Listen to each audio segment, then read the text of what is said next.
Corona जैसी महामारी की बात करें तो जिस देखने में आ रहा है कि सारे कार्यक्रम जो अनुष्ठान है उन पर प्रतिबंध लगा दिया गया है। ऐसे में बात करें, साल भर इंतज़ार करती हैं रामलीलाएं। दिल्ली के अंदर रामलीला होगी या नहीं होगी, अभी अटकलें, पिक्चर क्लियर नहीं है, क्योंकि बताया जा रहा है कुछ गाइडलाइंस दिल्ली सरकार ने और केंद्र सरकार ने निकाली हैं। हमारे बीच में श्री आज़ाद रामलीला कला केंद्र के निदेशक अमित शर्मा जी हमारे बीच में। अमित जी, भारत टीवी के इस कार्यक्रम के प्रायोजक हैं येलो ग्रीन। सोच बदलो, कुछ अच्छा ट्राई करो। क्या कहना चाहेंगे, क्या वो गाइडलाइंस है, जरा बताएंगे? देखिए, अभी तक तो सबसे पहले सभी भक्तों को जय श्री राम। और अभी तक कोई गाइडलाइंस ऐसी कोई प्रॉपर आई नहीं है। जो अभी तक पता लग रहा है न्यूज़ के या अखबारों के माध्यम से, वो ये है कि 100 लोगों को लेकर हम रामलीला कर सकते हैं जी। अब 100 लोगों को लेकर रामलीला कैसे करेंगे, वो कुछ समझ से अभी बाहर है बिल्कुल, क्योंकि 50 के आसपास तो कलाकार हो जाते हैं और 75-100 के आसपास वॉलंटियर हो जाते हैं। फिर कार्यकारिणी के सारे सदस्य हैं, कार्यकारिणी के पदाधिकारी हैं। तो 100 लोगों को रामलीला कैसे होगी, वो अभी तक मतलब ये गाइडलाइन समझ से बाहर है। अभी तक गवर्नमेंट कहना क्या चाहती है वो कुछ पता नहीं लग रहा है।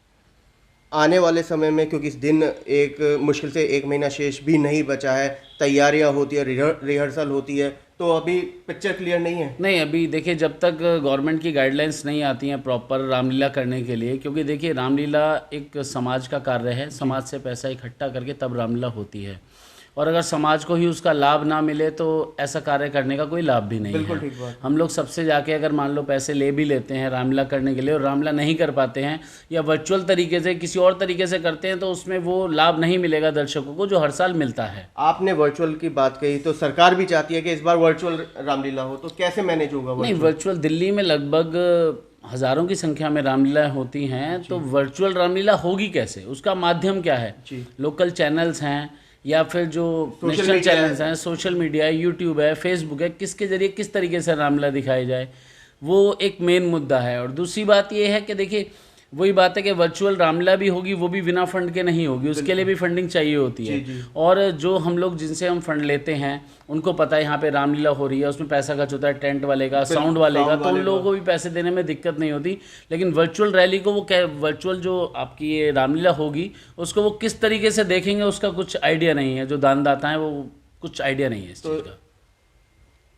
अब तक भूमि पूजन भी हो जाया करता था, क्योंकि 1 महीने पहले ही तैयारी शुरू हो जाती है, तो अब आप लोगों ने क्या मन तैयार किया है? देखिए, नहीं करनी है या करनी? देखिए, जो हमारी परंपरा चलती आ रही है रामलीला की, पिछले 45-40 सालों से आज़ाद रामलीला होती आ रही है, तो उस परंपरा को तो हम नहीं तोड़ेंगे, उसको वर्चुअल तरीके से करेंगे ज़रूर। भूमि पूजन हम देखिए, हम जो भी है, जो देशवासी हैं, देशवासियों का देश के प्रति बहुत बड़ा फ़र्ज़ है कि कोरोना काल में अगर रामलीला होने से देश को नुकसान होता है, क्योंकि भक्त नहीं होंगे तो भगवान का होंगे। बात वही है ना। और दूसरी बात ये है कि लेकिन ये चीज़ यहाँ पर आके ख़त्म हो जाती है। चलिए ठीक है, जो रामलीला करने वाले हैं, करवाने वाले हैं, वो एक बार को ये सोच लें, चलो भाई देश के प्रति हम अपना सजग रहें और हम वर्चुअल रामलीला कर लें। लेकिन ये सजग जो दिल्ली सरकार या केंद्र सरकार, ये सजग उनकी वहाँ कहाँ ख़त्म हो जाती है, जब सीलमपुर जैसे मार्केट में, शाहदरा जैसे मार्केट में, छोटे बाजार में एक के ऊपर एक आदमी चढ़ रहा है, एक ऑटो में 7 आदमी बैठ के जा रहे हैं, तो वो कोरोना, उससे कोरोना नहीं फैलेगा क्या? सिर्फ एक रामलीला ही इन्हें मिली है ऐसी जिससे कोरोना फैल जाएगा? और विशेषकर अगर हम बात करें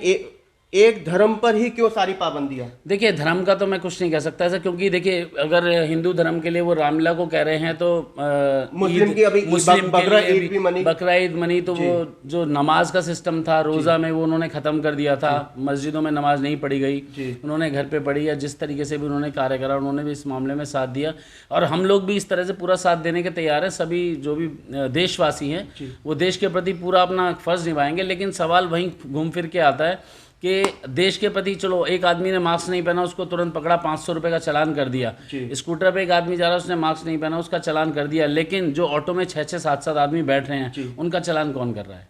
और अगर कोरोना इससे फैल रहा है तो भैया रामलीला से भी फैलेगा। तो कुल मिलाकर के अब आज़ाद रामलीला जो है हमारी, वो वर्चुअल होगी? जी बिल्कुल। मैं आपको फिर ये आपके चैनल भारत टीवी के माध्यम से कहना चाहता हूँ, पहले तो आपने बहुत अच्छी ये बात करी, तो मैं यही कहना चाहता हूँ कि जो परंपरा है वो हम नहीं तोड़ेंगे। 2 तारीख से हम शूटिंग स्टार्ट कर देंगे। रामलीला होगी, अगर गवर्नमेंट की कोई गाइडलाइंस अच्छी आती हैं तो रामलीला लाइव रामलीला होगी जहाँ पर होती है उसी स्थल पर। और अगर गाइडलाइंस नहीं होती है तो हम उसकी शूटिंग 2 तारीख से स्टार्ट कर रहे हैं, और उसको करने के बाद हम हर रोज़ उसको अपलोड करेंगे। ऐसे में कलाकारों की क्या दुर्दशा है? देखिए कलाकारों की कहीं ना कहीं मन उदास है। कलाकारों का मन उदास है क्योंकि देखिए साल भर वो प्रतीक्षा करते हैं। रामलीला एक आपको सबको पता है कि बावरपुर टर्मिनल पे जो रामलीला होती है वो भाव के थ्रू होती है। हम लोगों में भाव इतना है, हम लोगों को पैसे से कोई मतलब नहीं है। बिल्कुल। हम लोग भाव के तरीके से एक जुनून है, जुनून है, एक पैशन है कि हाँ भाई हमें ये रामलीला करनी है। तो सभी कलाकार अभी मेरे पास कंटिन्यू फ़ोन आते हैं कि भाई पंकज भाई रामलीला, अमित भाई रामलीला कब हो रही है। तो सब कलाकार एक तरह से पूरी तरह से सजग हैं कि भाई एक बार परमिशन हो जाए तो 2 दिन में रिहर्सल करके हम रामलीला कर देंगे। लेकिन वही है कि जब तक गाइडलाइंस नहीं आती हैं गवर्नमेंट की प्रॉपर, तब तक हम वो नहीं करेंगे। इसमें कलाकारों की बात करें, कलाकारों में तो जुनून है। वहीं अमित शर्मा जी की भी बात करें तो नेताजी सुभाष मार्ग, ये जहाँ पे ये इंटरव्यू चल रहा है, इन्हीं के निवास स्थान पर बड़े पैमाने पे तो नहीं मगर छोटे स्केल से ये रामलीला यहाँ इस घर के अंदर शुरुआत होती थी, रामलीला होती थी। और देखते ही देखते अमित शर्मा की मेहनत रंग लाई। इन्होंने बड़े पर्दे पे काम करा। श्री आज़ाद रामलीला कलाकार केंद्र के अंदर वहाँ निदेशक का पद क्या नाम है, बड़े ईमानदारी के साथ में रोल अदा करे। वहीं अब इनको अवसर मिला है अयोध्या में जाकर के रामलीला के अंदर पाठ करने का। बहुत बहुत शुभकामनाएं अमित जी। बहुत बहुत धन्यवाद। मैं धन्यवाद करना चाहूँगा, प्रवेश भाई हैं हमारे, प्रवेश शर्मा जी जो वहाँ के निर्देशक हैं, और उन्होंने मुझे मौका दिया कि मैं अयोध्या में जाकर पाठ अदा करूँ। तो अब इंतज़ार कीजिए, वो भी वर्चुअल ही होनी है। कौन सा पाठ अदा करने का? वैसे तो आप सभी पाठ में परिपूर्ण हैं। अभी फ़िलहाल जो है परशुराम का मेरा ऑलमोस्ट फाइनल है जी। और बाकी जो भी है, देखिए हम लोग एक ऐसे कलाकार, हम एक स्टेपनी की तरह माने जाते हैं जी। कि सपोज़ कोई कलाकार की तबीयत ख़राब है या कुछ भी है तो हमें उसकी जगह लेनी है, और वही तरीका है, उसी तरीके से हम प्रोसीजर्स को चालू करें। भगवान परशुराम का रोल किरदार आप निभाएंगे, एक डायलॉग जरा हो जाए। परशुराम का एक डायलॉग है राम के सामने, मैं परशुराम कहलाता हूँ तो तू भी राम कहाता है, मेरा ही नाम छीन कर तू मुझ पर ही धाक जमाता है, 2 राम रहेंगे नहीं राम, इसलिए कर संग्राम अभी, अन्यथा जगत को मत बहका, दे त्याग राम का नाम अभी। उसके बाद राम जी भी जवाब देते हैं।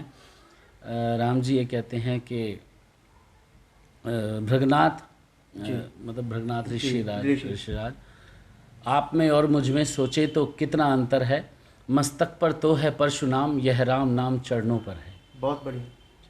तो ये थे हमारे बीच में अमित शर्मा जी, जिन्होंने पूरी रामलीला के बारे में पिक्चर क्लियर कर दिया कि वर्चुअल ही एक समाधान बचा है, क्योंकि रामलीला हो नहीं सकती, कोरोना जैसी महामारी है, बचना भी है और बचाना भी है औरों को।